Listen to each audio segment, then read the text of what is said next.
श्री शिवाय नमस्तुभ्यम हर हर महादेव। आप सभी का मेरे चैनल पर बहुत बहुत स्वागत है। आज की वीडियो में मैं आपको नवरात्रि पूजा की बहुत ही सरल पूजा विधि की जानकारी से माता दुर्गा की पूजा करके दिखाऊंगी। हिंदू धर्म में शारदीय नवरात्रि का विशेष महत्व है।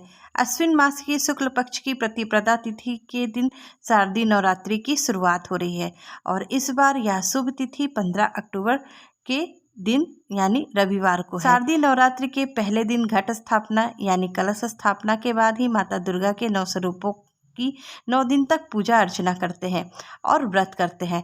कुछ लोग नवरात्रि की प्रतिपदा और अष्टमी तिथि का व्रत करते हैं तो कुछ लोग 9 दिन का व्रत रखते हैं। नवरात्रि के 10वें दिन विजयदशमी का पर्व मनाया जाता है जिसे दशहरा के नाम से भी जाना जाता है। आइए जानते हैं शारदीय नवरात्रि में कलश स्थापना का शुभ मुहूर्त क्या है।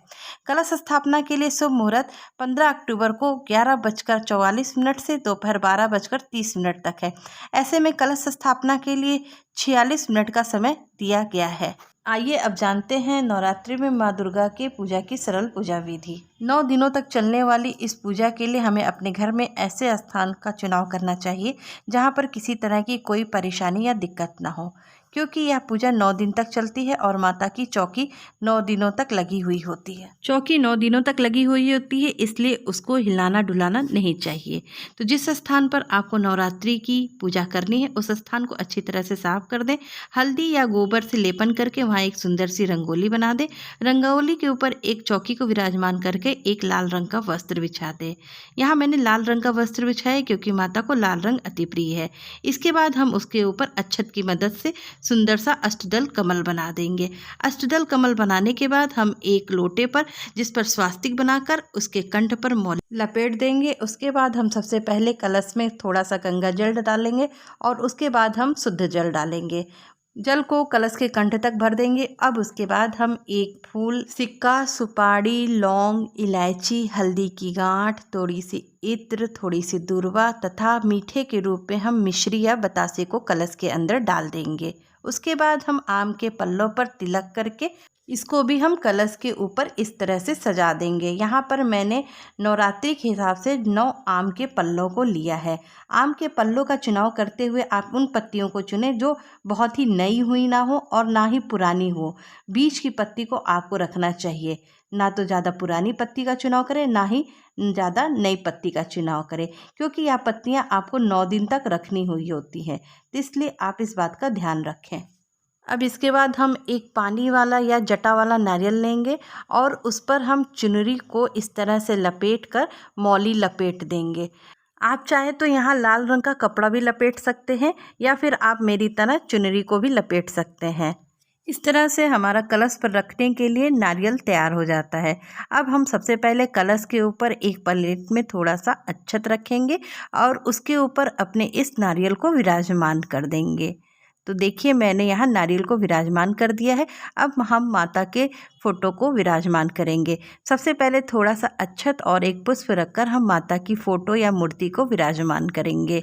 9 दिन तक की पूजा के लिए हमें माता के मूर्ति या फोटो का चुनाव इस हिसाब से करना चाहिए कि जिसमें माता का प्रसन्न मुद्रा हो, माता बैठी हुई हो। इस तरह की मूर्ति या फोटो का आप चुनाव करें पूजा के लिए।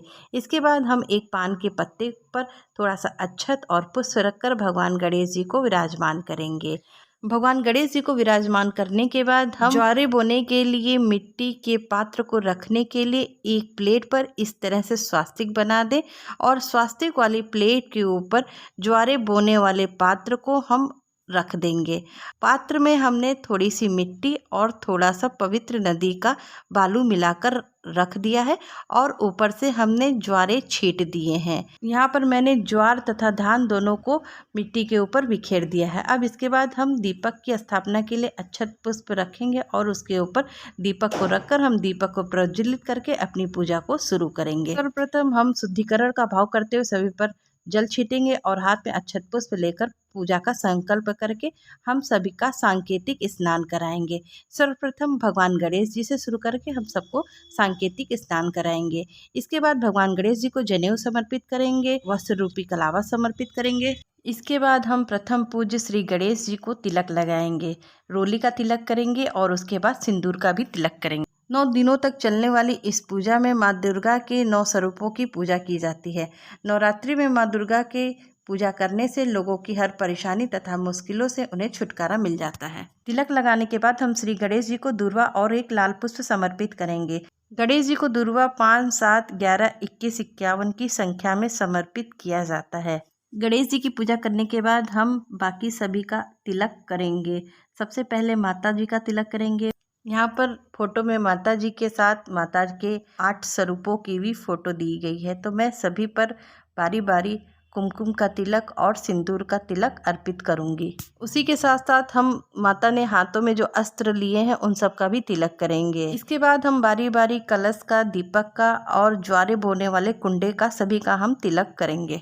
सभी को तिलक करने के बाद हम माता जी को और उनके साथ विराजमान 8 स्वरूपों को हम सिंदूर का तिलक करेंगे और उसके बाद हम सभी को इत्र लगाएंगे। यहाँ पर मैंने पहले से ही माता जी को चुनरी और कलश पर चुनरी लपेट कर रखी है, इसलिए मैंने कलावा नहीं समर्पित किया है।